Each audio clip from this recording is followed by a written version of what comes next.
Hello दोस्तों इस video के साथ हम एक नया टॉप शुरू से बोलेंगे यार, बहुत दिमाग खराब हुआ है।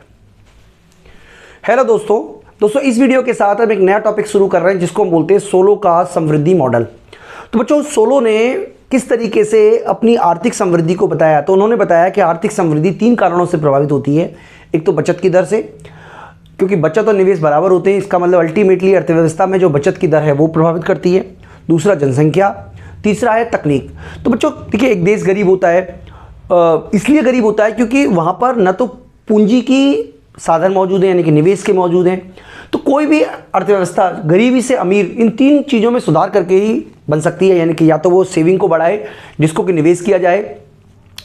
इस वीडियो में तो मैं आपको यही बता रहा हूँ कि किस तरीके से सेविंग करके आप अपने कोई भी देश समृद्धि को प्राप्त कर सकता है। तो पूरी तरीके से हम पूरे कंसेप्ट को समझने की कोशिश करेंगे, साथ ही साथ स्टडी स्टेज की जो अवधारणा है उसको भी हम समझने की कोशिश करेंगे बच्चों।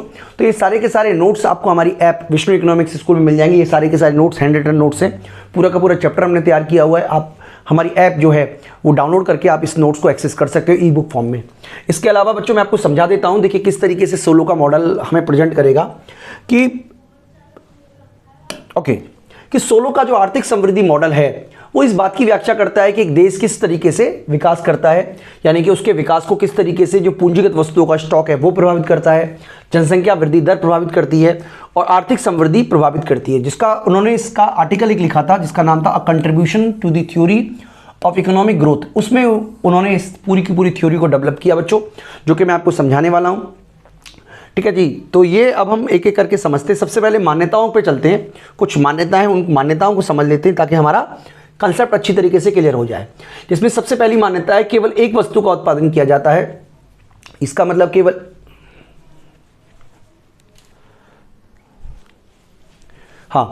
तो इसमें मान्यताओं की बात कर रहे हैं। तो मान्यताओं में पहला है केवल एक वस्तु का उत्पादन किया जाता है, यानी कि अर्थव्यवस्था में केवल एक ही वस्तु है जिसका उत्पादन किया जा रहा है और उस वस्तु का उत्पादन जो है वो राष्ट्रीय उत्पादन के बराबर है। मान लीजिए कपड़े का उत्पादन किया जा रहा है, तो कपड़े का जो उत्पादन है उसको, यानी कि प्राइस को क्वांटिटी से मल्टीप्लाई कर दोगे तो आपकी जीडीपी की वैल्यू निकल जाएगी। सिंपल शब्दों में ये कहने का मतलब है। इसके अलावा उत्पादन के 2 साधन है। भूमि नहीं है बच्चों, यहाँ पे श्रम आना चाहिए था, श्रम और पूंजी। इसके अलावा अर्थव्यवस्था पूर्ण रोजगार की स्थिति में है। श्रम एवं पूंजी प्रतिस्थापन किया जा सकता है, यानी कि श्रम के स्थान पर पूंजी, पूंजी के स्थान पर श्रम लगाया जा सकता है। हासमान प्रतिफल नियम लागू है, यानी कि अगर आप केवल मान लीजिए कैपिटल की मात्रा बढ़ाते हो और श्रम की मात्रा फिक्स रखते हो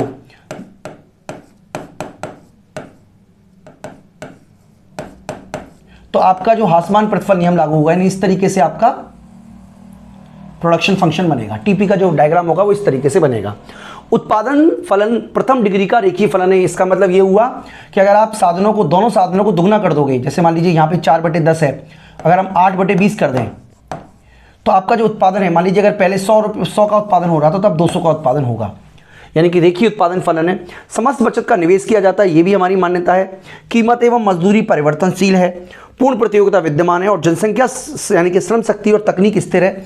बाद में हम इस पूरी की पूरी एजम्पशन को रिलैक्सेशन देंगे और समझेंगे किस तरीके से तकनीक और जनसंख्या आर्थिक विकास को प्रभावित करती हैं, आर्थिक समृद्धि को प्रभावित करती हैं। देखिए, यहाँ से हमारा पूरा का पूरा टॉपिक शुरू हो रहा है। आप बहुत ध्यान से समझिएगा, बहुत इंपॉर्टेंट टॉपिक है आप बच्चों के लिए। सबसे पहले तो आप ये याद रखिएगा कि उन्होंने बताया कि किसी भी अर्थव्यवस्था में जो भी सोलो मॉडल है वो भी मांग और पूर्ति की शक्तियों पर बेस्ड है, यानी कि मांग फलन और पूर्ति फलन द्वारा ही एक अर्थव्यवस्था में स्टेडी स्टेज को प्राप्त किया जा सकता है। तो किस तरीके से आप कह सकते हो उत्पादन फलन होता है वो मैं आप बच्चों को समझा देता हूँ। एक बात बहुत ध्यान से समझिएगा बच्चों। देखिए, सबसे पहले तो यहाँ पे नंबर 1 वाइज मैं आपको बताता रहूँगा। सबसे पहले तो आपको ये समझना है,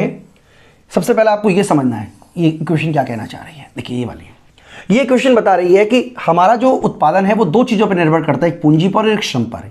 यानी कि हमारा जो उत्पादन है वो पूंजी की मात्रा और श्रम पर निर्भर करता है। पूंजी की मात्रा, अगर मान लीजिए सपोज कीजिए 2 कैपिटल, 5 कैपिटल और 10 लेबर काम कर रहे हैं तो उत्पादन जो है वो 100 का हो रहा है, ये इसका मतलब है। इसके अलावा ये समान प्रतिफल नियम पे लागू है। इसका मतलब अगर हम ये मान लें कि 10 कैपिटल हो जाती हैं और 20 लेबर हो जाते हैं तो जो उत्पादन है वो हमारा 200 हो जाएगा। तो पहली कोई बात तो आपको ये याद रखनी है। मैं यहाँ पे जो देखिए इंपॉर्टेंट पॉइंट जितने भी हैं मैं सब यहाँ पे लिख देता हूँ बच्चों। सबसे पहले आपको ये याद रखना है नंबर 1 कि जो Y है उत्पादन जो है ये किसका फंक्शन है?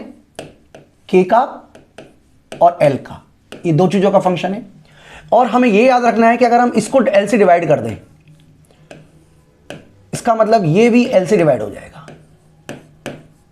यानी कि रेखीय फलन तो ये हुआ ना कि जिस चीज से आप मल्टीप्लाई करोगे वो डबल हो जाएगा, और अगर डिवाइड करोगे तो वो आधा हो जाएगा। तो इसका मतलब ये हुआ कि ये जो है ना वैल्यू बच्चों, ये वाली वैल्यू, ये हमें बता रही है प्रति श्रम उत्पादन, प्रति श्रम उत्पादन। और ये जो है ना ये वाला, इसको बोलते हैं पूंजी श्रम अनुपात, पूंजी श्रम अनुपात। अगर मान लीजिए जैसे सपोज कीजिए 5/10 है, तो पूंजी श्रम अनुपात कितना हो गया? 0.5। ये इसका मतलब है। इसका बच्चों ये मतलब हुआ कि जो हमारा y है, इसको हम शॉर्ट में बोल देते हैं y इक्वल टू y/L, और k बोल देते हैं शॉर्ट में k/L को। इसका मतलब बच्चों ये हुआ कि जो y है it is the function of k, और ये स्मॉल y है। ये आपको याद रखना है बच्चों। सबसे पहली बात, सबसे इंपॉर्टेंट बात जो आपको लर्न करनी है वो नंबर 1, आपको ये वाली बात ही लर्न करनी चाहिए। तो वापस अपने टॉपिक पर आते हैं। देखिए किस तरीके से उन्होंने बताया है, यही बात हमने यहाँ पे बताई है, बिल्कुल यही बात आपको समझाने की कोशिश की है कि किस तरीके से अगर हम इसको डिवाइड कर दें, तो इन दोनों को डिवाइड कर दोगे तो ये तो कट जाएगा, इसकी तो कोई वैल्यू नहीं। इसको शॉर्ट में हमने के बोल दिया है, जिसका कि मतलब है श्रम पूंजी की मात्रा, प्रतिश्रम पूंजी की मात्रा या पूंजी श्रम अनुपात। और इस y/k का मतलब है प्रतिश्रम उत्पादन, यानी कि एक श्रम द्वारा कितना उत्पादन किया जा रहा है। अब देखिए ये भी आपको समझना है कि जो हमारा, देखिए मैं आपको यही समझा देता हूं एक बार डायग्राम के थ्रू। देखिए इसमें समझिएगा आप, यहां पे समझाते हैं। देखिए ये हमारा है टीपी, मान लीजिए k/L हमारा ये वाला है, इसका मतलब इतना प्रोडक्शन हो रहा है। अब जैसे जैसे k/L की मात्रा बढ़ाओगे, आपका जो प्रोडक्शन है वो पहले से कम होगा। यानी कि कहने का सिंपल मतलब ये हुआ कि यहां पर देखिए इतना k/L बढ़ाने से इतना उत्पादन हुआ, फिर समान k/L बढ़ाने से आपका उत्पादन कम हो रहा है। इसका मतलब इसका जो ढाल है वो बताता है MPK के द्वारा, MPK को बताता है। इसका मतलब बच्चों यही बात आपको देखिए यहां पे भी हमने समझाने की कोशिश की है कि इसका जो ढाल है, इसका जो ढाल है वो MPK है। तो आप याद रखिएगा कि इसका जो ढाल है वो MPK के द्वारा दर्शाया जाता है। तो आपको अभी तक ये याद रखना है, वो ये याद रखना है कि सबसे पहली बात ये याद रखनी है बच्चों, सबसे पहली बात आपको याद रखनी है कि ये हमारा होता है उत्पादन फलन, इसको बोलते हैं उत्पादन फलन नंबर 1। और उत्पादन फलन का जो ढाल है वो होता है marginal productivity of capital, MPK। ये बच्चों आपको जरूर याद रखना चाहिए। मैं आपको एक स्लाइड चेंज कर देता हूं, ये यानी कि आपको सबसे इंपॉर्टेंट बात याद रखनी है। मैं आपको यहां पे नंबर 1 लिख देता हूं बच्चों कि जो y है it is the function of capital labour ratio, and ये जो इसका जो स्लोप है, इसका जो ढाल है वो होता है MPK के बराबर। तो ये हमने अभी तक समझा बच्चों, बहुत इंपॉर्टेंट चीज़ है जो मैं आपको बता रहा हूं, क्योंकि आने वाले वक्त में इस सबका यूज़ हम आने वाले वक्त में इसको करने वाले हैं। अब ये तो रही पूर्ति की बात, अब हम आ जाते हैं मांग के ऊपर। मांग के ऊपर भी मैं आपको समझा देता हूं किस तरीके से मांग है। देखिए सबसे पहले अर्थव्यवस्था में उपभोग हमेशा आय, उपभोग प्लस निवेश हमेशा आय के समान होती है, आपको पता होगा। और जो उपभोग का वह भाग जिसको हम आय का वह भाग जिसे हम उपभोग नहीं करते वो बचत के रूप में उपलब्ध होती है। इसका मतलब ये हुआ कि जो बचत है, क्योंकि ये ना ये वाला है उपभोग की दर, जिसको आप MPC भी बोल सकते हो, उपभोग की दर। उपभोग की दर कैसे निकालोगे? 1/बटे बचत की दर, ठीक है। तो ये हमारा उपभोग की दर हो गई। और अगर हमें उपभोग की मात्रा निकालनी है, जैसे ये लिखा हुआ है उपभोग की मात्रा, तो हम क्या करेंगे? बचत की दर को मल्टीप्लाई कर देंगे किससे? 1 माइनस एस, यानी कि 1 माइनस बचत की दर को हम माइनस कर देंगे किससे? मल्टीप्लाई कर देंगे y से। इसका मतलब ये हुआ अगर मान लीजिए बचत हो रही है 40%, तो 1 माइनस 0.4 और मल्टीप्लाई अगर 1000 रुपये की आय है तो ये हमारी बचत निकल जाएगी। तो ये बहुत ही सिंपल से बात समझनी है। इसके अलावा ये वाली क्वेश्चन भी आप लर्न कर लो बच्चों, बिल्कुल सिंपल है कि ये जो हमने उपभोग लिख दिया है C की जगह, और ये हमने निवेश लिख दिया है। तो जब हम इसको ओपन करेंगे तो y को मल्टीप्लाई करोगे तो y आएगा, s को मल्टीप्लाई करोगे तो sy आएगा, और i ये हमने लिखा ही है। अल्टीमेटली जब हम इसको सॉल्यूशन करेंगे तो y से y कैंसिल हो जाएगा, जैसे यहाँ कैंसिल हुआ है, और sy इक्वल टू i होगा। तो देखिए मैं आपको, अगर आपको फिर भी कोई डाउट है तो मैं आपको समझा देता हूँ कि जो हमारी s है वो हमेशा i के बराबर होता है। इस तरीके की मान्यता को लेकर चल रहे हैं हम, यानी कि बचत जो है, जितनी भी बचत की जाती है उसका निवेश कर दिया जाता है बिना किसी अंतराल के। ये आप हमेशा याद रखिएगा बच्चों, बचत का निवेश कर दिया जाता है बिना किसी समय अंतराल के। और इसके अलावा वापस हम अपनी जगह पर आएँ तो यहाँ पर हमें याद रखना है, देखिए ये वाला डायग्राम आप समझिएगा बहुत अच्छी तरीके से। हाँ, कि जो हमारा वृद्धि है उसको दो चीज़ें प्रभावित करती है। पहला निवेश, कि हम कितना निवेश कर रहे हैं। दूसरा मूल्यह्रास कितना है। बच्चों मूल्यह्रास आपको पता होगा, जब जैसे मान लीजिए मैंने ये टीवी खरीदा है तो डेफिनेटली ये डेप्रिशिएट होगा। मान लीजिए 20% पर ईयर डेप्रिशिएट होता है, तो मुझे कम से कम 20% इन्वेस्टमेंट करना पड़ेगा हर साल, ताकि मैं उसी अवस्था में रहूं। जैसे प्रोविजन ऑफ डेप्रिशिएशन आपको पता होगा, 20% अगर ये घटता है हर साल, ये डेप्रिशिएशन लगता है, तो इन्वेस्टमेंट की जो रेट है वो भी एटलीस्ट 20% तो होना ही चाहिए, ताकि हम स्टेडी स्टेज में बने रहें। तो यहां पर सबसे पहले उन्होंने बताया कि जो इन्वेस्टमेंट है वो SY के बराबर है। देखिए मैं आपको बता देता हूं, यहां पे हमने ऑलरेडी यही चीज समझी थी। ये देखिए यहां पे हमने यही किया था। SY जो है, यानी कि जो हमारी बचत है, ओवरऑल बचत, वो इन्वेस्टमेंट के बराबर है। तो इसको हम यहां पे भी लिख सकते हैं बच्चों, ये वाला, ये हमारा SI, ये तो उसमें हो गया। तो ये बचत की दर Y किसके बराबर है, इन्वेस्टमेंट के। इसका मतलब ये हुआ बच्चों, अगर आपने पता होगा कि पिछली बार हमने देखिए ये वाला हमने इक्वेशन पढ़ा था, ये वाला, तो हम ये भी लिख सकते हैं कि S फंक्शन K, यहां से लिखा हमने ये Y की जगह पे, इज द इन्वेस्टमेंट। तो ये हमारा जो है वो निवेश फलन हो गया, निवेश हो गया। यानी कि निवेश किसके बराबर है, S equal to function K के। तो जब मैं S फंक्शन K बोलूंगा तो आप समझ जाना कि मैं बात कर रहा हूं निवेश की। ओके, तो हम आगे समझते हैं बच्चों। देखिए बहुत सिंपल तरीके से समझाने की कोशिश करेंगे हम आपको। यहां पर हमें दो चीज बताई गई हैं, एक तो बताया गया है निवेश और दूसरा बताया गया है उत्पादन। देखिए ये हमारा उत्पादन है और ये हमारा निवेश है। यानी कि अगर ये मान लीजिए 0.6 है तो डेफिनेटली हमारा जो उत्पादन होगा वो ऊंचा होगा और निवेश जो होगा वो नीचा होगा, और इन दोनों के बीच का जो डिफरेंस है वो उपभोग कहलाएगा। तो बहुत ही सिंपल तरीके से समझना है बच्चों आपको। मैं आपको डायग्राम, अगर आप चाहें तो मैं एक बार आपको अलग से डायग्राम में भी ये बता सकता हूं कि मैंने क्या समझाने की कोशिश की है। एक स्लाइड और ले लेते हैं आप बच्चों के लिए। देखिए मैंने आपको ये बताने की कोशिश की है यहाँ इस पूरे के पूरे उसमें, ये मैंने जो बताने की कोशिश की है वो ये बताने की कोशिश की है बच्चों इस पूरे के पूरे डायग्राम में, कि ये जो है ना, ये हमारा उत्पादन फलन है। यानी कि जो Y है it is the function of K, ये हमारा उत्पादन फलन है। और ये वाला जो है, ये वाला हमारा बचत फलन है। यानी कि बचत फलन कैसे, या निवेश फलन किस तरीके से लिखेंगे, S फंक्शन K। और यहां पर हमारा मान लीजिए पूंजी अनुपात ये वाला है, तो इसका मतलब ये हुआ कि हम इतना जो है वो हमारा उपभोग का स्तर हो गया, और इस लेवल पे अगर ये बढ़ता है तो ये हमारा उपभोग का स्तर हो गया। ठीक है बच्चों, तो ये डायग्राम हमने आपको समझा दिया। अब ये तो निवेश की बारी आई। एक और जो इंपॉर्टेंट रोल प्ले करता है किसी भी देश की समृद्धि में वो है डिप्रिसिएशन। क्योंकि डिप्रिसिएशन का मतलब होता है कि जब हम निवेश करते हैं तो पूंजी का कुछ हिस्सा डिप्रिशिएट हो जाता है। डिप्रिसिएशन की दर को हम डेल्टा के द्वारा शो करते हैं। तो डेल्टा के का मतलब है, जैसे मान लीजिए अगर हम बात करें डेल्टा के की, तो इसका मतलब है कि अगर 0.2 के है, इसका मतलब 20% जो कैपिटल है वो आप कह सकते हो डेप्रिशिएट हो जाती है।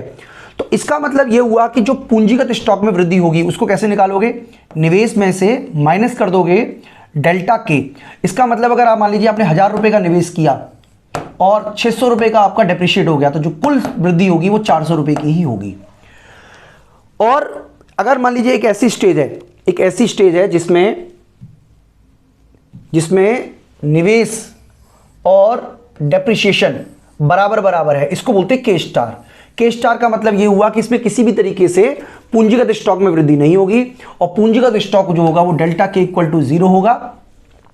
इसका मतलब इस स्थिति को हम एक तरीके से स्टेडी स्टेज भी बोल सकते हैं। यानी कि ये देखिए, ये हमारा जो डायग्राम हमने बनाया है, बिल्कुल सीधा सा डायग्राम बनाया है इस तरीके से, ये बता रहा है हमारी घिसावट की दर को, और ये मान रहे हैं कि घिसावट जो है वो बिल्कुल स्थिर दर से हो रही है। तो ये हमारी घिसावट है, मूल्यह्रास है। इसके अलावा ये जो डायग्राम है बच्चों, ये वाला, दिस वन, ये ऊपर की तरफ है, ये हमारा है, आप कह सकते हो एक तरीके से वाई जो है वो फंक्शन है किसका, के का, यानी कि हमारे उत्पादन फलन को दिखा रहा है। और ये वाला जो डायग्राम है, दिस वन, ये नहीं, ये वाला, ये हमारा निवेश फलन है। और ये वाला जो है, दिस वन, ये सीधी लाइन जो खींची ये वाली, ये हमारी है घिसावट की दर, घिसावट की दर। और जिस केस में ये वाला जो पॉइंट है ए स्टार, इसका मतलब ये हुआ कि घिसावट की जो दर है और जो निवेश है वो बराबर बराबर है। इसकी वजह से जो डेल्टा के होगा इट विल बी 0। इसका मतलब किसी भी तरीके का नया निवेश नहीं किया गया। जब आप नया निवेश नहीं करोगे तो इसको बोलते हैं बच्चों स्थिर अवस्था, स्टेडी स्टेट, स्थिर अवस्था। अगर मान लीजिए आप इस स्थिति में हो, इस स्थिति में आप देखिए जो निवेश है वो ज्यादा है और घिसावट कम है, क्योंकि इस स्थिति में जो निवेश है वो ज्यादा है घिसावट से। तो इस स्थिति में जो डेल्टा के होगा वो पॉजिटिव होगा, यानी कि आप पूंजी संचयन करोगे और अर्थव्यवस्था इस स्थिति में वापस आ जाएगी ए स्टार पर। इसी तरीके से अगर हम यहां ले लें तो देखिए इस स्थिति में जो हमारा घिसावट है वो ज्यादा है निवेश से, जिसकी वजह से डेल्टा के जो होगा it will be less than 0। इसका मतलब नेगेटिव होने की वजह से आप यहां पे वापस आ जाओगे। तो बच्चों ये डायग्राम है जो मैंने आपको समझाने की कोशिश की। देखिए अगर आपको एक बार और समझना है डायग्राम तो मैं आपको एक बार फिर से साफ साफ बता देता हूं, अगर आपके मन में कोई क्वेरी है, कोई डाउट रह गया है। देखिए बहुत सिंपल तरीके से समझने की कोशिश करें बच्चों, तो ये हमारा है घिसावट की दर, डेप्रिसिएशन। इसको किससे डिनोट करते हैं, इस तरीके से इसको हम डिनोट कर दिया, ठीक है जी, डेल्टा के से। इसके अलावा ये जो है ना, ये वाली, ये हमारी है आप कह सकते हो निवेश की दर, यानी कि निवेश का मतलब क्या है हमारा, इसको बोल सकते हैं बच्चों एस फंक्शन के से, ये हमारा निवेश की दर है। तो इस स्थिति में देखिए स्टेज मिल रही है, यानी कि इस स्थिति में जो के स्टार बोल रहे हैं स्थिर अवस्था है। स्थिर अवस्था क्यों है, क्योंकि इस स्थिति में जो डेल्टा के है वो 0 है।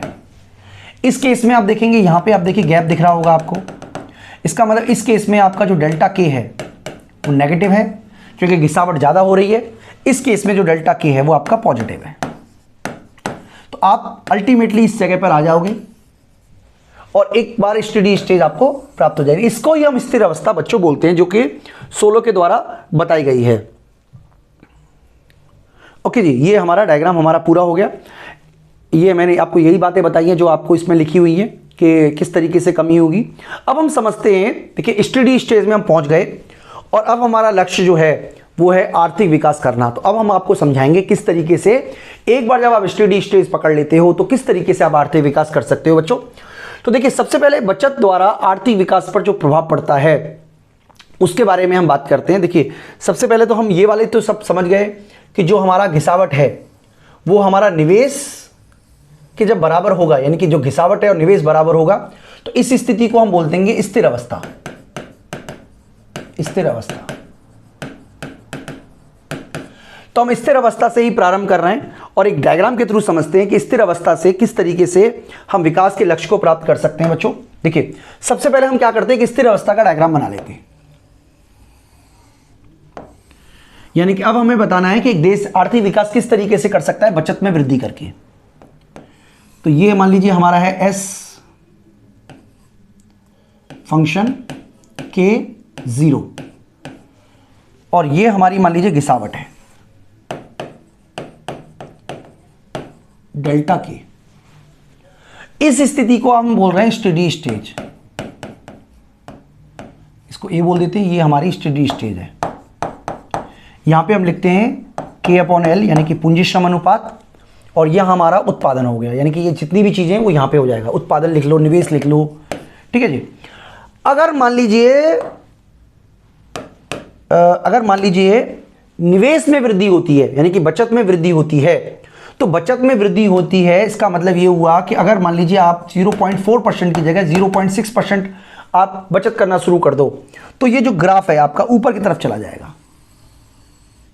यानी कि यहां पे भी आपको अब स्टेडी स्टेट जो मिलेगी वो यहां मिलेगी K/, इसको बोलेंगे K*1, यानी कि ये भी स्थिर अवस्था है, स्टेडी स्टेज है, और ये भी स्टेडी स्टेज है।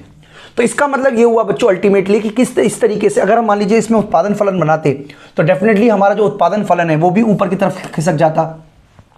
तो यही हमने बताने की कोशिश की है, जो कि डायग्राम के थ्रू भी हम एक बार और समझ सकते हैं। यहाँ पे देखिए यही आपको सबको बताने की कोशिश की गई है कि यदि बचत की दर S में वृद्धि होती है, यदि बचत की दर में S में वृद्धि होती है, S में वृद्धि होती है, तो जो निवेश की दर है ये वाला, इसमें भी वृद्धि होगी और ये ऊपर की तरफ खिसक जाएगा। यानी कि आप डायग्राम के थ्रू समझें तो इस तरीके से हमारा जो पुराना स्टेडी स्टेज था वो ये वाला था। इस स्टेडी स्टेज से अब हम इस वाले स्टेडी स्टेज में पहुंच गए, यानी कि दोनों ही स्थिति में हम एक तरीके से आप हमारा ये विकास को दिखा रहे हैं, यानी कि बचत दर में वृद्धि के कारण निवेश में वृद्धि होती है और निवेश में वृद्धि से आर्थिक विकास जो है आर्थिक समृद्धि में वृद्धि होती है। यानी कि बचत की मात्रा से अल्पकाल में आर्थिक समृद्धि प्राप्त किया जा सकता है, परंतु दीर्घकाल में बचत की एक सीमा होती है। इस सीमा के बारे में बच्चों हम अगली वीडियो से बात करेंगे आपको, जिसमें हम आपको पूंजी की मात्रा का जो golden rule level of capital है उसके बारे में भी बात करेंगे। बच्चों इस वीडियो में इतना ही। मैं उम्मीद करता हूं आपको वीडियो अच्छी तरीके से समझ में आ गई होगी। अगर आपने हमारी वीडियो को लाइक कर रहे हैं और चैनल को सब्सक्राइब करें तो हमें अच्छा लगेगा, और आप हमारी ऐप जरूर डाउनलोड कर लें, विष्णु इकोनॉमिक्स स्कूल। इस वीडियो में इतना ही दोस्तों, थैंक यू।